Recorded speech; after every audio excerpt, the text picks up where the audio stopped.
France is bracing for massive transport disruptions as one of the largest strikes in years gets underway. Teachers, youth workers and other professionals are protesting President Emmanuel Macron's pension reforms. The strike will paralyze the country's transport network. Just 10% of intercity trains will run throughout the day.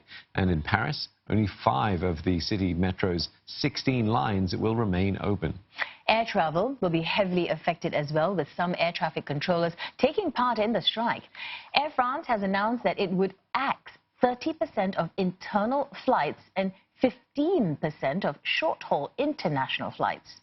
Only 30% of schools will remain open, and more than half the teaching staff are expected to strike.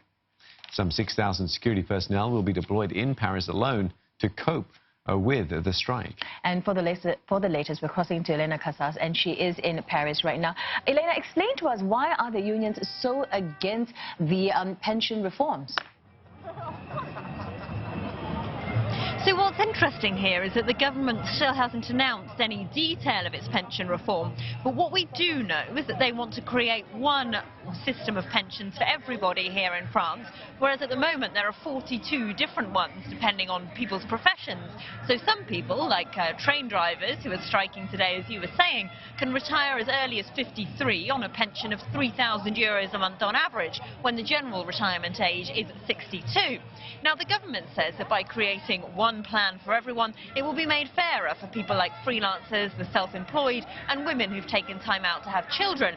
But the majority of the French, according to polls, are concerned that creating one system for everyone is going to mean reducing it to the lowest common denominator.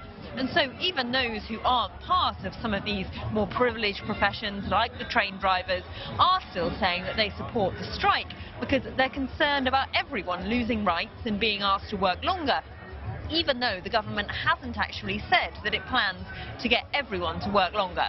Elena, we can see a lot of people behind you. Tell us what the situation is like right now, and is there any indication of when this might end today? Well, as you were saying, most public transport is closed here in Paris today. I'm right near the Gare du Nord, which is normally one of the busiest train stations in Europe, and now just 10% of trains are running today, and Eurostar have had to cancel half of their international services to London from this station. So today, Paris has certainly ground to a halt, as indeed has most of France.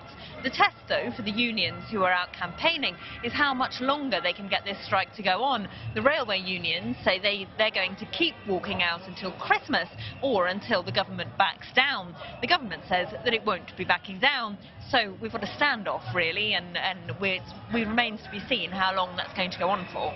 Well, you mentioned there a standoff, but are there any fears that this could actually put a reversal to this policy as it did back in 1995?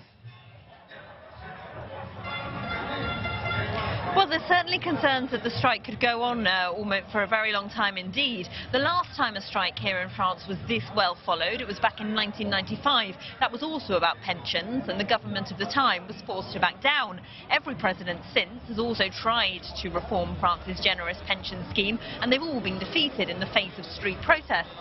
That's why Emmanuel Macron is taking on this issue now, not because it's financially urgent. It's actually not. France's pension scheme isn't short of money at the moment, but he wants to show that he can succeed where all other previous presidents have failed, and that's why he's so reluctant to give any ground here. All right, thanks for that. Elena Casas speaking to us from Paris.